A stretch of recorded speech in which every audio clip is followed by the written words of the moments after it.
Bismillahirrahmanirrahim. Assalamu alaikum, dear participants. Welcome to this session of Islam Study Circle.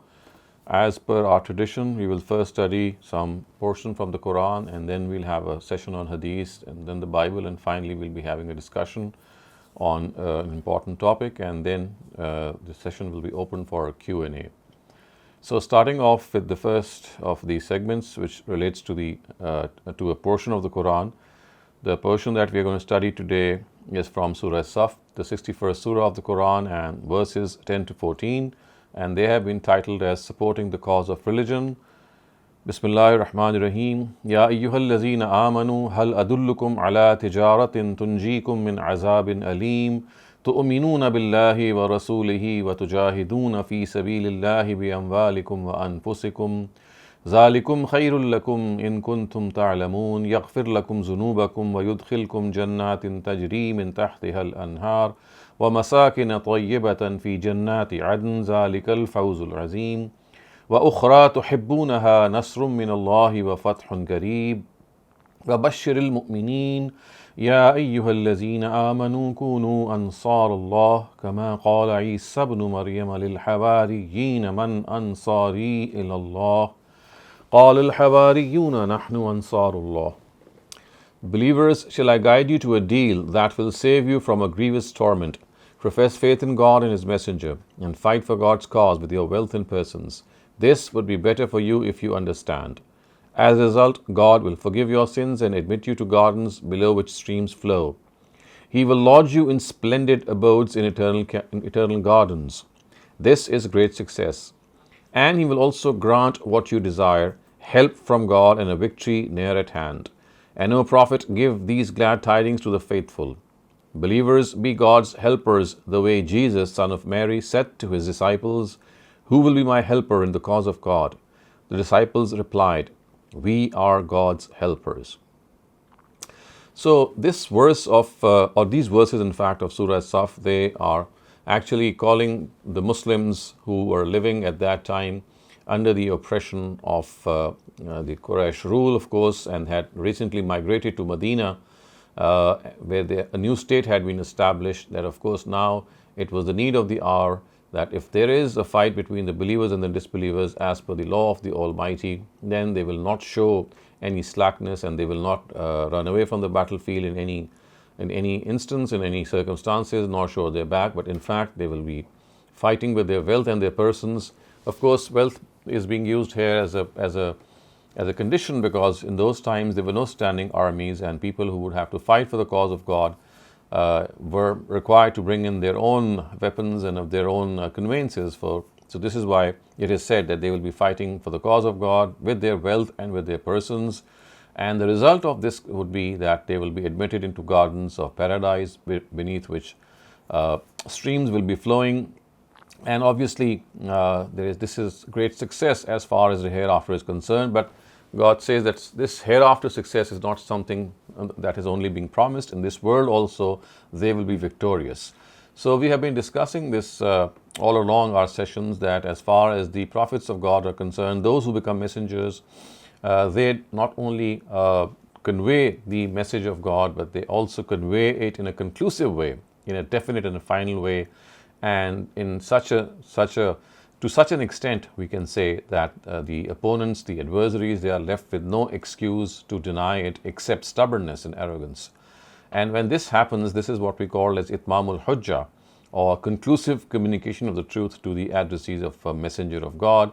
And then if they still deny and are adamant on their denial and rejection, then they face consequences. And these consequences, in the case of people who adhere to polytheism, is that they are put to death. And this is the fate that they will have in the hereafter also, because polytheism is unforgivable. And in this world, it also becomes unforgivable if people adhere to it intentionally, deliberately, and knowing that it is not true. And it was this instance that had arisen in the times of Prophet Muhammad also, that the idolaters of Mecca, they very well knew, once the truth had been conclusively conveyed to them, that polytheism has absolutely no grounds. It is something that they are doing because their forefathers were doing something.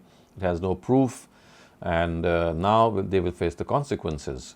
But What is now very important is something that you can see in the next verses, which are appended, and it says that the believers, they should become helpers of God, the way Jesus, son of Mary, when he was called to his to his office, he was also similarly required to deliver the truth in a conclusive way, and he had asked his disciples. We know that he had 12 very famous disciples to follow him and to follow his ways and deliver the truth to other people. And it is at this instance that he had said that, who is my helper for the cause of God? And his disciples actually said, Nahnu Ansarullah, that we are your helpers. So this is something which is now presented as an example to the believers also, that now that the time has come for their own persons to be God's helpers, they should follow the example set by Prophet Jesus and his companions and his disciples.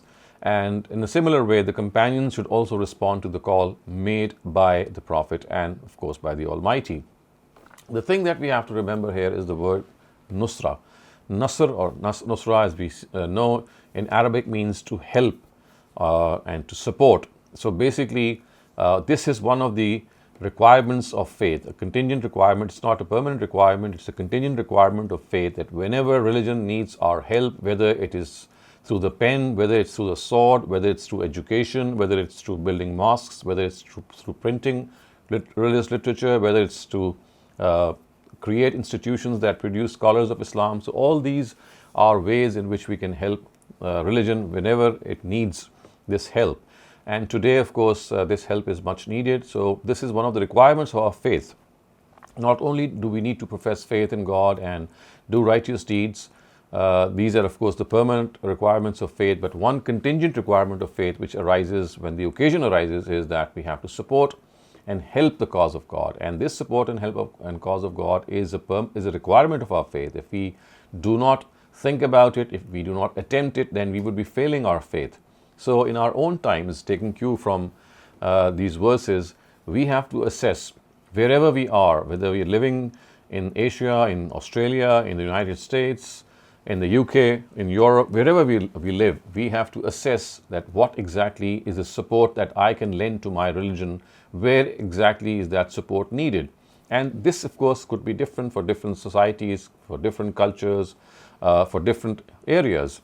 It's specific to the circumstances of that area. But the thing is that this is something that we all need to think and sit about and put our heads together, that wherever religion is in this need, in this support, then we have to provide that support. And the assessment could be a personal one, and everyone should think that this is a requirement of his faith or her faith. It's not his or her faith is not complete unless this contingent requirement of faith is also fulfilled. Obviously, there could be a difference of opinion in this regard as well, and it need not be a collective decision. A person-to-person decision is also fine. And in this case, if there is a collective decision in which Muslims, for example, living in non-Muslim countries, in a particular sector, in a particular city maybe, or a community, they think that, well, today this is the thing that we need to serve the cause of religion through. So they will then have to invest themselves, their persons and their wealth for that cause. As I said, like building Islamic centers or catering for the education of our younger ones, or maybe printing religious literature, conversing with people who are not Muslims, conveying them the message of religion. So all these things, they fall in this ambit. Even building mosques on territories which are yet to have those mosques in large numbers, that would also be included in helping the cause of religion. So the thing that we have to understand is that this is our responsibility as believers. We now come to the next part of our study circle. This is Hadith that we will be studying, and this is from the Al-Jami Us-Sahih of Imam Muslim, and it says that Abu Huraira, it reports it says that God's messenger said, when any one of you sees someone who is blessed with more wealth and better physique, he should also see him who has lesser wealth and physique. So again, this is something that Prophet of God, and of course the last Prophet of God, has said in a very, very unique way and in a very authoritative way and as well as a very effective way, in which, of course, when we look at people who are more blessed than us, we tend to have this longing, we tend to have this feeling that, well, I am deprived and such a person has a good appearance, he has wealth and money, fame, and all these things that we might not be having. So one way to do away with this depressive feeling is that the Prophet of God has said that if you look at people who are better blessed in physique and wealth, then of course this yearning will not go away. On the other hand, try to look at people who are less blessed than you in physique, in appearance, and of course in wealth and resources, and this will make you thank God for what you have. But if you continue to look upwards, you will always feel that there is something missing in your life. You'll become a negative person, you'll become a person who's always brooding and complaining. But on the other hand, if you look at people who are less blessed than you'll find lots and lots of people who are going through so many trials and tribulations, and they are passing through such stringent circumstances that when we look at them, when we see them, we should be having that feeling of immense gratitude welled up in our eyes, in our feelings, I would say, everywhere, because this tells us that God is still looking after us, and if He has given some others more than what we think that we have, then of course it should not be in any way regarded that God is happier with them or God is more pleased with them, because wealth and appearance and all these things that we have, they are basically a trial from God. They are a test from God. And if we fail in this test, if we fail in this trial, then of course we could be doomed eternally. And this is something that we have to understand, that God's blessings, they abound everywhere. It's just a question of opening our eyes. If we look around us, the sun, the moon, the stars, the wind, the seas, all these elements of nature, they serve us. And they give us this example, and they teach us this lesson that God Almighty is looking after us, and He has made all these elements of nature subservient to us. He has put them into our service. And more than that, we have extended family, we have a normal body on most occasions, we have friends and a whole bunch of people who look after us, who care for us, who are affectionate to us. And of course, if we are deprived of some thing that we might long for, then again we have to look at what we have. So it's as simple as what Qur'an has also said, that you have to keep counting your blessings. You need to always look at what you have, then to look at other people who have what you don't. And this will make you a person who's always positive, who's always thinking that this is what I have, and I have to make the best out of my abilities, the best out of my circumstances, the best out of the situation that I have been put into, and not complain, not brood, because this is not going to lead me anywhere. Brooding, complaining, this is something that's just is going to make a person even more negative, and this will not in any way help his cause to become a person who can do what can be done in the circumstances that he or she has been put in. Remember, it's not by choice that we have those circumstances. These circumstances, whether good or bad, they are from God, and they are meant to test our mettle. The Almighty is choosing certain souls, certain individuals, to lodge them in eternal blessings and eternal pleasure, and who knows that He might be having some assignment for them as well, who reach that blessed place. But for the moment, what we need to do is that we need to strive to reach that place, and as much as we can, always realize that God's blessings, they abound, they are everywhere. We just need to open our eyes, and we just need to be individuals who thank God in all circumstances. Next, we go on to the segment about the Bible, and today we are going to read a verse from the book of Proverbs. This was revealed to Prophet Solomon. Of course, we know he was the son of Prophet David, to whom the Psalms, or the Zabur as the Quran calls it, was revealed. The book of Proverbs is also found today in the anthology that we call the Bible. So chapter number 12, verse 18, it reads like this: "There are some whose uncontrolled talk is like the wounds of a sword, but the tongue of the wise makes one well again." A very simple and a very beautiful sentence which tells us that how a tongue, your conversation, can make or break a relationship. It is our conversation, it is the way we talk and what we talk and how we talk is going to ultimately decide our relationships and how we can hold them as best as we can. So the fact that the wound of the sword is less deeper than the wound of the tongue, or the wound of the tongue is more deeper than the wound of the sword, is something of an acknowledged, it's like an acknowledged reality. And the source of this acknowledged reality is actually this excerpt from the book of Proverbs of Prophet Solomon, that we have to understand that our words, they have a very, very important impact. The impact that they create on our surroundings, on our friends, on our foes, it could be immense.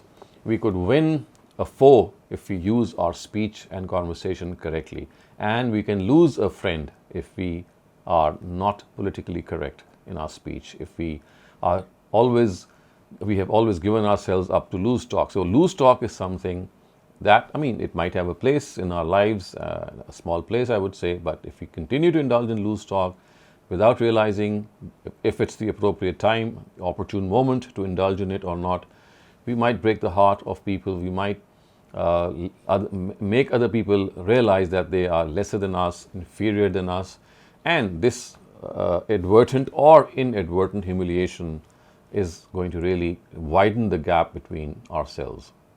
So the most important thing is that we have to be careful in our speech, we have to be careful in our conversation, and the best way to do that is to have control. And as the famous proverb once again goes, that you have to look before you leap and think before you speak. So you have to think before you speak, and that is something of paramount importance. People who don't think before they speak, they often end up in hot waters. They often end up at times regretting what they said, because they don't stop, they don't reflect, they don't deliberate, and they are impetuous, and it's like saying something on impulse. Such impulsive people realize soon that they have done something really wrong, and it's difficult to, it's always easy to make friends, but it's difficult to remake them once you have lost them. So the important thing is that we have to always slow down our process of conversation, of reaction, of giving a response. This is the most important thing, because you see, this wound that we often cause through our tongue is because of a reaction that we have.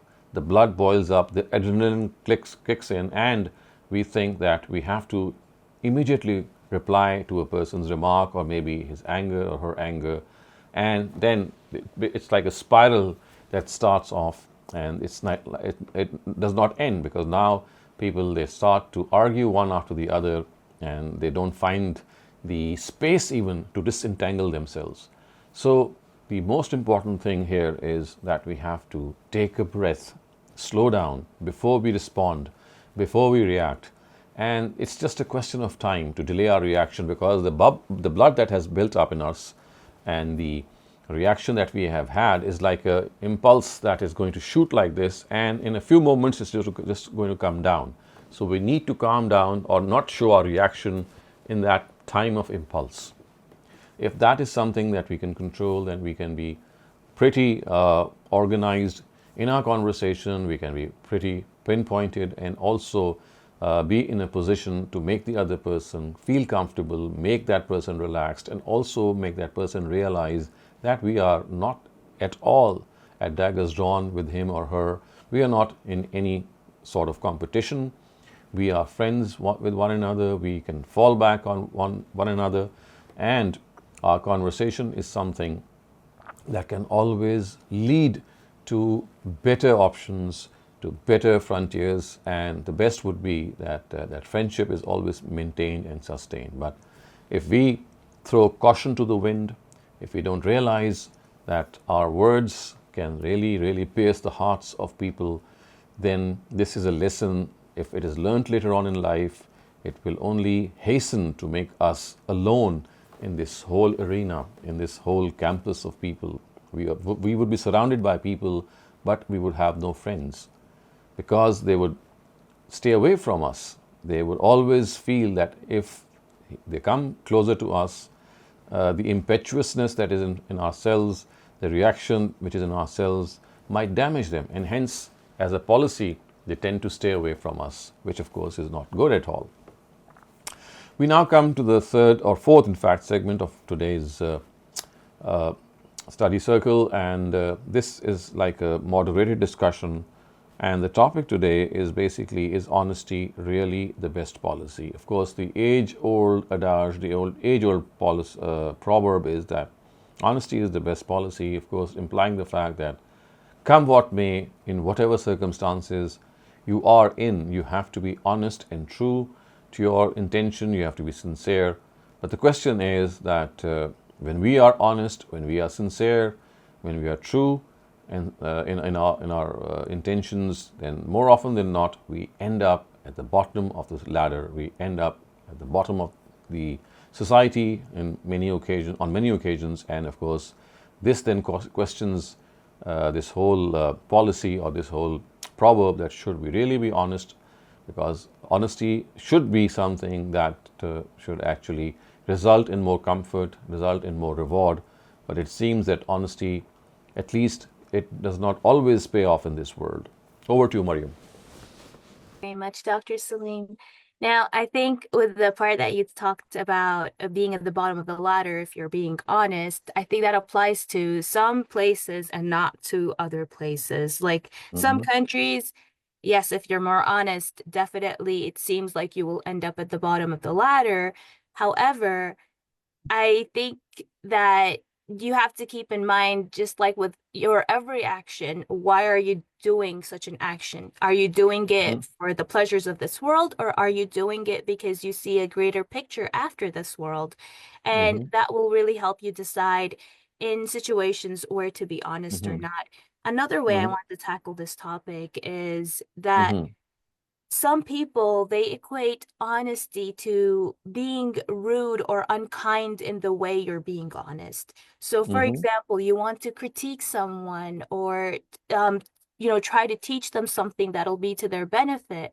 But they think that if you're rude or harsh in the way you're saying it, as long as you're saying the honest words that are coming from your heart, it's going to be fine. And I disagree with that highly, because I don't think you need to be mean or rude to be honest. So you can still be very critical of a person, but you have to say it in a nice way. Because otherwise, that's just defeating the purpose. The likelihood of that person even thinking about what they've done or are doing is going to decrease if you're just going to be more mean to them. So with that, I'm not seeing any more raised hands. Oh, let's go. Bismillah Tirmizi Ahmed, would you like to share your view? Yes, Assalamualaikum, Dr. Saleem, Assalamualaikum, Mariam. So, my thought on this is that if you can't show tough love to people, when honesty is required, and if you just keep going about it in a way where you keep thinking that I just have to kind of help them not feel bad or kind of lead them to the truth, but make sure they don't feel bad, then sometimes I feel tough love is required.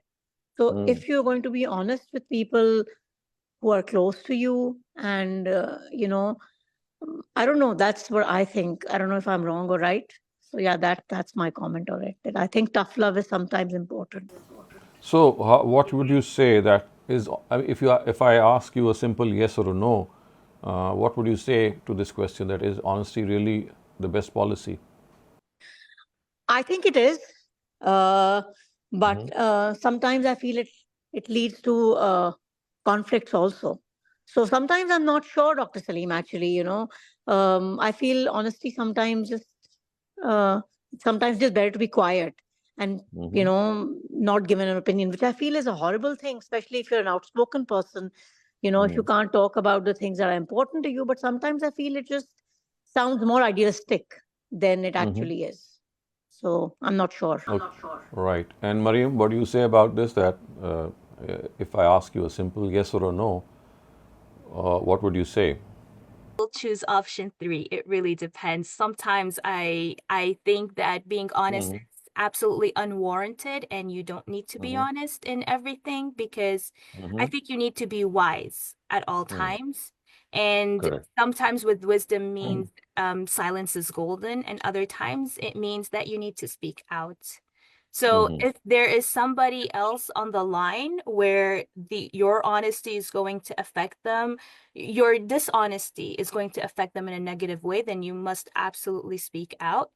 But then that comes more with justice. Again, to me, you don't need to be honest all the time, but it really Mm-hmm. depends what the consequences of being honest or dishonest means. And sometimes you notice things, but you don't need to say anything. You just notice it and you let it go, especially if it's like a one-off thing. For example, Mm-hmm. say you see Mm-hmm. somebody behaving in a strange way one day, but Mm-hmm. it's how that person is usually. You know what their Mm-hmm. usual personality is. It just could be that they're having an absolutely terrible day. And then Mm-hmm. that day, you don't need to be honest with them. You need to be empathetic towards them. You need to be compassionate. So I'm sorry, I can't answer your question with a simple yes or Mm-hmm. no. Well, the reason that I asked this question in the form of a simple yes or no was that, you see, if you measure the consequences of your honesty in this world, I mean, if you have this yardstick that, well, if honesty does not pay off, then I should not be honest. This is the thing that actually is in the minds of many people who think that if honesty is not going to pay them off in this world, and if it's not going to be of any benefit to them, even if their conscience tells them to be honest, then it is not a lucrative thing to do. And so they measure the outcome of things through moral principles. So it is here that I think we have to understand. So what you two have just said is I mean, is correct. Nevertheless, I mean, we have to choose wise words. We have to choose the moment. It's not always essential to speak out, but whenever we do speak out, it has to be based on honesty. I mean, we can withhold our expression. We can withhold giving an opinion for various reasons, and that is understandable. But whenever we have to give an opinion, it should not be in any way based on dishonesty, because we think that if I'm honest today, then maybe someone might get angry with me. Maybe my father, my mother, my son, my daughter, he or she would not be comfortable, or I might lose something, or I might not gain the consequences of a good behavior. So I think that if you start measuring honesty through this yardstick, which becomes problematic. And that is why we have to understand that this world is an imperfect place. You don't, or you will never get rewarded fully or punished fully for what you have done always. I mean, yes, sometimes this may be possible. And this imperfection of the world actually is something that makes us realize that there is another world attached to it. And that is the Quran. Why the Quran always says that we have created things in pairs, so that you can remember that if this world by itself is incomplete, so just as a man is incomplete without a woman, we don't have a complete concept of a human being. The sun without the moon, the night without the day, I mean, and similarly the sky without the earth. So these are very blatant pairs. So in a very similar situation, this world also has a pair, and this pair actually tells us, or this member of the pair tells us, that there is something lacking in it. And unless the other member of the pair is considered together, the vacuum that is created by one, or the gap that is created by one, seems to be, I mean, it cannot be filled in any way. And then, of course, it seems that what exactly is the purpose then? So the reason is that, of course, we have to understand that complete honesty will pay off in the hereafter. I mean, if you start measuring honesty in a way that you'd like to gain the reward of that honesty, all of it in this world, that it is here that it becomes problematic, especially if you know that this is something that is against this basic structural belief regarding the hereafter. So, I mean, at times, in spite of believing in the hereafter, also we still tend to be. I mean, we do the same thing. We still think that as if there is not going to be any hereafter, and if I'm going to suffer in this world, why should I be honest? So, in that case, what happens is that, in spite of believing in the fact that I mean, I'm going to be fully judged in the hereafter, because of that weak faith, maybe, or that weak belief, it makes me elusive. I elude it, I just become oblivious to it and start thinking of immediate worldly gains. So one of the things that the Quran has said and previous scriptures, that this immediate gain that you'd like, immediate benefit for any good deed that you have done, which drives a person, is something that makes him decide whether that immediate gain is going to come or not. And if he or she thinks that immediate gain is not going to come, then what good is it to be honest? So it is here that we have to check ourselves, that one approach is in which we realize that this world is imperfect, this world is not a place in which you are going to be rewarded, this world is a place in which it is quite possible that honesty might lead to a very tough life. I mean, this is something. However, if we don't have this worldview and we think that this world is all that there is, then obviously, I mean, I think honesty, of course, would not be the best policy. And in that case, every moral act should be governed by the benefit it carries or not. So you see, there's a fundamental difference of approach in both cases. One mindset will approach it in a different way. The other mindset will approach it in another way. And then we also have, as I said, the third or the weaker mindset, who actually believes that there is going to be an hereafter, but because of that lack of strength in that belief, they become, they sort of go the other way, and they don't realize that, well, there is going to be a day in which honesty is going to really pay them back, and pay them back in a way that they would not even have imagined. Very much, Dr. Saleem. We have more raised hands now by participants. Rafia Khwaja, please go ahead. Assalamu alaikum, Dr. Shehzad. Dr. Shehzad, I agree with you. Honesty, one should always be honest. But I also feel that if you are telling somebody off honestly, somebody you think has done something wrong, you have to be very wise in choosing your words.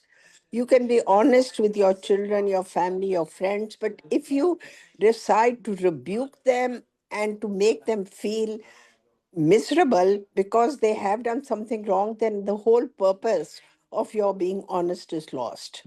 So I think anybody who's sincere would talk gently and point out things without getting aggressive and trying to sort of show that, okay, this, you did something wrong and you're going to be punished, because I think that in the long run doesn't pay off.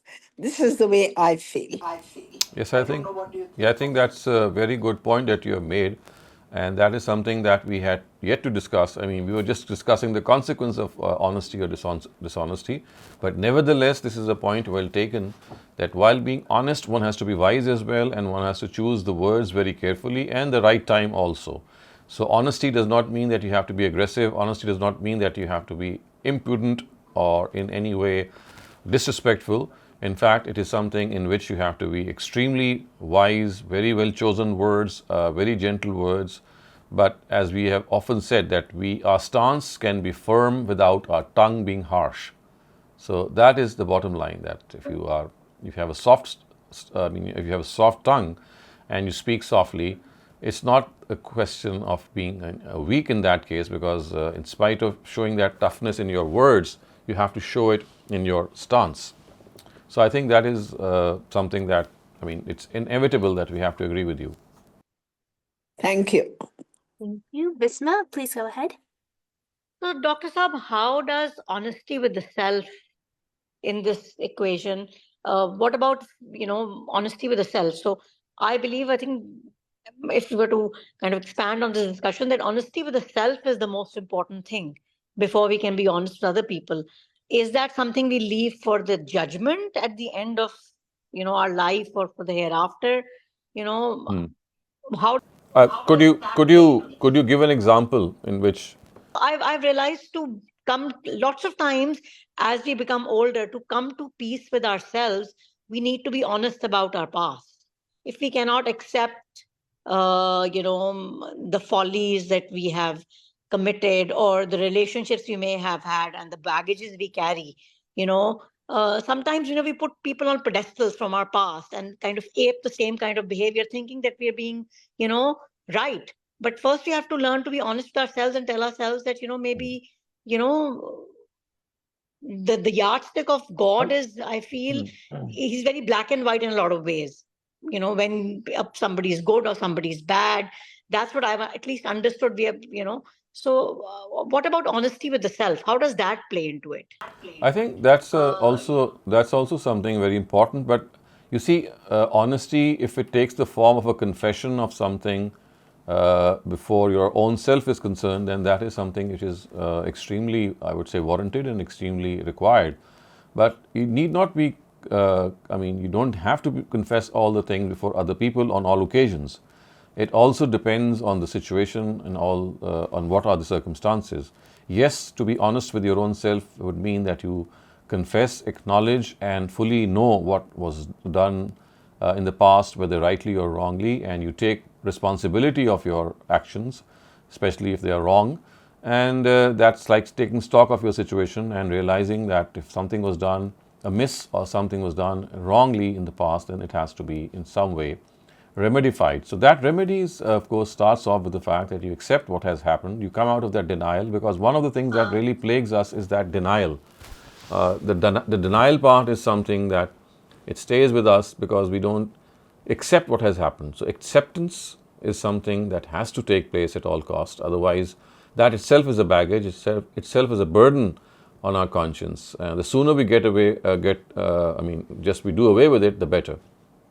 So, Dr. Saleem, while this discussion's been going on, I've been thinking more and more. I have really suffered for being honest. Sometimes I feel that yes, we tell ourselves that the hereafter we'll be rewarded, and yes, keeping that in mind, we continue, kind of gently or in a wise way, as Mariam had said. It's wonderful to hear that Mariam, at this young age, you can be this wise. It took me a few years to become wise, but it backfires a lot. So are we to always keep that in mind, that the hereafter is when we'll be rewarded, or are we supposed to, kind of just stop giving an opinion on things because it kind of backfires? Especially I feel in my profession, being a journalist, it's difficult because we hear opinions or we get badgered for honesty a lot of times. So what is one to do? I think this is a special case when a person is a journalist or maybe a politician or maybe a public figure. Then you have to pick and choose, as we just said earlier on, that not every occasion is the occasion to say something. I mean, to be honest is one thing, and to be quiet is another thing. At times you have to be quiet, which does not mean that you are being dishonest. It only means that you think that any honesty expressed at this occasion will be perceived in a wrong way or will lead to some other problem. So this is something that you have to weigh, that if you think that the thing that you need to convey is so important that it might negatively affect you, but you still take the chance to do that. That is one approach. And another approach is because the thing itself is something that you think that if you express it the way it should be expressed, then it will be counterproductive. It's not going to be received in the right way. The perception is going to be different. So I think this is a decision that is a value judgment that the person who is under the sword at that moment, so to speak, is the one who should decide.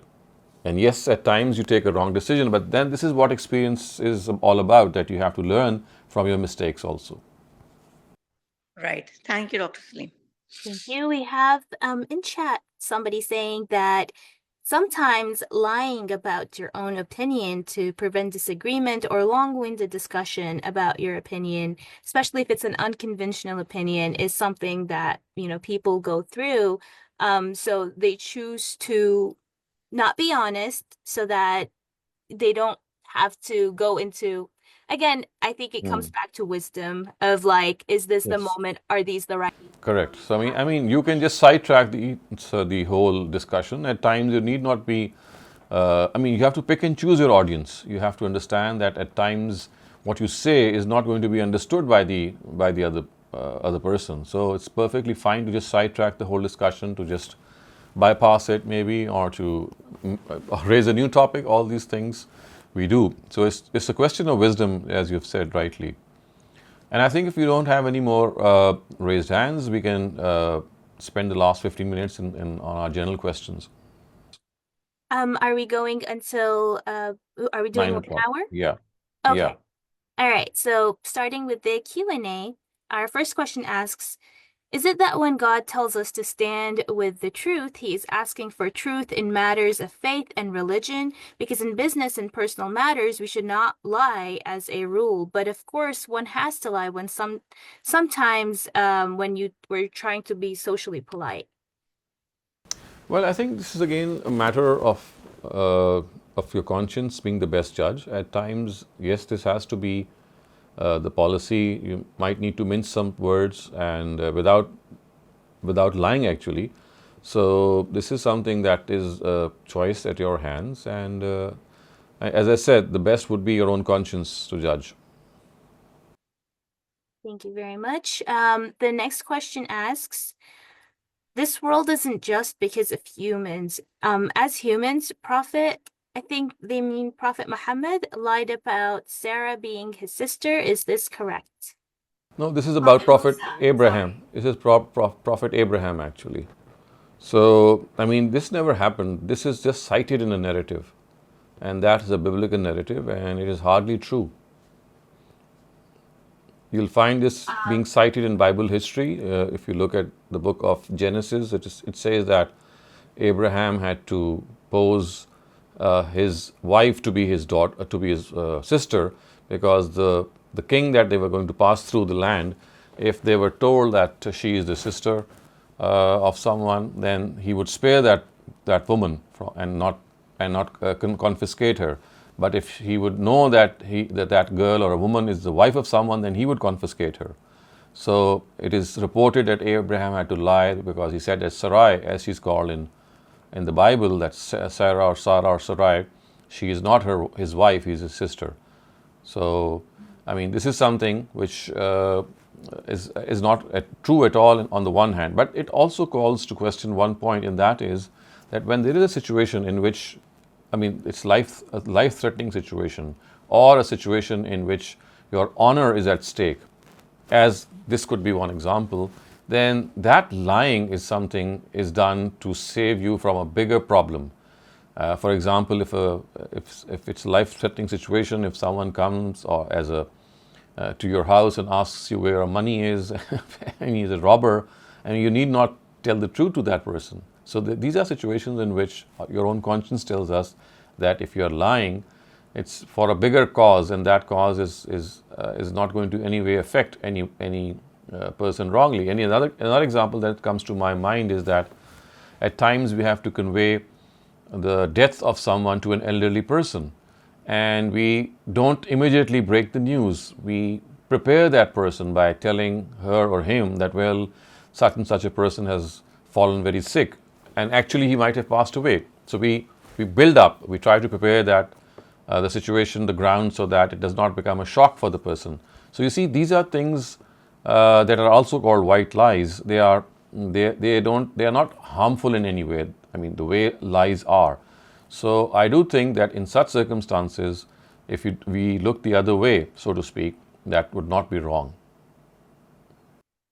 Just for further clarification, what if there are situations where, say, a person has been sexually abused or sexually violated, and in that case, when it comes to their future, where they have to now to their partner, like if their partner asks something or their potential partner asks something, would that be a lie to say, hey, no, nothing happened in my past? Or I think that should be disclosed. If the question has been pointedly asked by the potential fiancé or the spouse, then you should not lie in that matter, because it would be lying, I think. And again, as I said, this could be something very subtle as well to some other people. In very specific circumstances, this could be something that they think that, well, everything has been taken care of, and if I tell the truth, then the whole marriage will be in jeopardy. So, I mean, this could be one approach, but I mean, it all depends on the situation in which, if that, whatever you conceal, once it is exposed, and the person then comes back to you and gets back to you that, why did you lie to me in the first place? Then it is here that you have to be prepared for some big, very, very genuine excuse for that. But I think in normal circumstances, specifically if something like this has happened in your past and your potential spouse or fiancé makes this question or directs this question to yourself, I would personally feel that the truth must be told. Thank you very much, Dr. Saleem. The next question asks, is swearing within your thoughts bad? Swearing within your thoughts. I mean, depends what you are swearing about. And I mean, if you're not swearing for other people or against. It's like cussing in your thoughts. Yeah, cursing in your thoughts. I know. To curse someone in your thought, to curse yourself or maybe curse other people, I mean, it all depends who you are cursing. I mean, you can curse yourself, but cursing other people, even if your thoughts are concerned, that too should be avoided, because you remember, we have to be pure in our thoughts, in our actions both. So it's not just the actions which count, our thoughts also count. So I would not suggest that you should do that. Thank you very much. The next question asks, is lying for the cause of spreading good deeds like Hadith fabricators did in the past justifiable? And will God judge people with punishment for they made good people do good deeds using fabricated hadiths, or would God reward them because their intention was good? I think this would be a big lie, because you see, when you are saying something on the authority of the Prophet, something which he never said, this, I mean, is going to be counted as a lie, come what may, because we don't have any authority to say something on behalf of the Prophet, even on behalf of anyone, what someone has not said. And it becomes even more grave when you are saying something on the authority of religion, and that is something that is going to make or break things or be a cause of reward or punishment. So what you're doing is effectively calling people towards certain things which the Qur'an or authentic narratives have not done so. So it's like creating a new religion or inducting some new things in religion, and I would certainly not advise in this favor. Thank you very much. Noshad Shafkat, please go ahead. Assalamu alaikum, Dr. Saab. Dr. Saab, we were talking about life-threatening situations, and you are exempt if you tell a lie there. But there are also other situations like dispute between siblings, which are sometimes very ferocious. And if you act as a mediator and going to one of the siblings, and she's cursing or he's cursing the other sibling, and when you go to the other sibling and he asks, is it proper if you say, no, she was not saying anything much about you, and try and evade the question?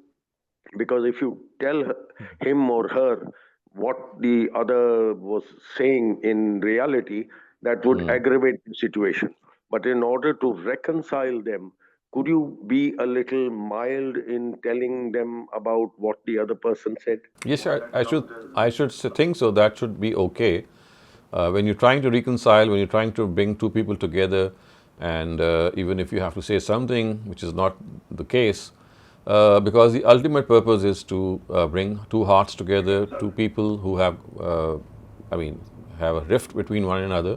So that could be two friends, it could even be the husband and the wife. So in that case, this is something if you do in order to bring them together, because now the purpose of that lie is not to conceal something so that it's going to harm someone. So remember, lying becomes a sin when the concealment or the wrong statement is going to give or raise a situation or make a situation look as if something wrong has happened or some loss has occurred to someone. So I don't think this happens in such cases when you're trying to bring two people together. Thank you. Thank you very much, sir. Very much. Ammar Rasul, please go ahead. Assalamu alaikum, Dr. Saab. Wa alaikum assalam. Dr. Saab, I wanted to ask you about this hadith. Woe to him who tells things speaking falsely to make people laugh. Woe to him, woe to him. This is Abu Dawood 4990. I understand this to be about people lying to make their friends maybe laugh or just sort of like, tell a good story. And yes, I think you need to understand a hadith in a... No, I think that you have to understand all hadiths in a way that they are always situational. There is some context to it. They are never generalized statements, because it's not that Prophet sat down one day and started to deliver lectures. So what the impression that we get when we read a hadith, especially if it's in the form of a saying, that as if the Prophet stopped one day, he gathered people and started to give this counsel to them. So this never happens in the times of the Prophet. These are basically situational statements in which at times the whole context is not related. People who just pass by, they pick up a few words, a few sentences, and they start narrating. So I do understand when this hadith, if it is to be true, isnad wise, we have to check the isnad, but let's just suppose that it is correct as far as its description is concerned. I would think that there is an element of immorality in that must have been implied, because merely making people laugh on jokes, there is nothing wrong with that, unless there is some vulgarity, something which is untoward. So that particular part has to be supposed, because if you see, as I said, our hadiths are always situational. They are, whenever they say something, it can never be based out of the Quran in any way, or common sense, or established history. So, making other people laugh, we know there's nothing wrong with it. So, if the Prophet said something about it, then there must be some additional element which the narrator has missed out, or maybe which has lost its narration over the course of the whole hadith. Ammar, you can go ahead and ask your clarification or follow-up question. Okay, no, I had another question because Dr. Saab has answered this question very beautifully. Go ahead. All right. Thank you. Dr. Saab, I wanted to ask you about this ayat that I came across. It says, do not consume one another's wealth unjustly, nor deliberately bribe authorities in order to devour a portion of others' property, knowing that it is a sin. Sir, I wanted to ask you, does this apply to politicians these days, or public land sometimes given away to other countries or to other departments, government departments, for very little and just wasted? Well, that itself is something wrong, but it does not come under this verse, I would say. The verse actually is La ta'kulu amwalakum bainakum bil batil wa tudlu biha ilal hukam li ta'kulu fariqam min amwalin nas. So it actually is referring, in the first part, is referring to the fact that any illegal transaction like gambling, like interest, and other things that might cause harm or deceit to people should be avoided. So that is aklul amwal bil batil, consuming something through evil means. And the second part of this verse is actually referring to illegal gratification, which is called rishwa or rishwat in our language as well. So to bribery is something that is being implied in the second part. But when you sell off something, or maybe use that land at a cheaper price, or throw a price to gain some other benefit, obviously that itself is something that is a matter of dishonesty and wrong statement of facts. So yes, looking at it this way, you can maybe bracket it with the first part, which says that do not consume wealth unjustly. Thank you very much. Thank you, sir. The next question asks, in a lecture you mentioned that saying that God's attributes are meant to inspire us, and also we should embody those traits as much as possible, for example, being merciful to others. Wouldn't that mean that we should also aim to become very powerful? And I did not say this about all the attributes. So there are some attributes which are just specific to God and which we cannot emulate in any way. But there are other attributes that we need to follow. For example, justice, for example, mercy, for example, wisdom. But power is something, that is not something, if it is acquired through natural means, because this is something which we have to understand, it's not a personal trait. It's always a trait that you acquire. But for God, it's like a personal trait. He does not need to acquire power. He's already powerful. So that is not implied in here. So what we are referring to are traits which are self-present or self-acquired. They are already there. You're already merciful. You're already wise. You're already just by your instincts. All that you need to do is be more sharp and take cue from God. Thank you very much, Dr. Saleem. That was it for all the questions today.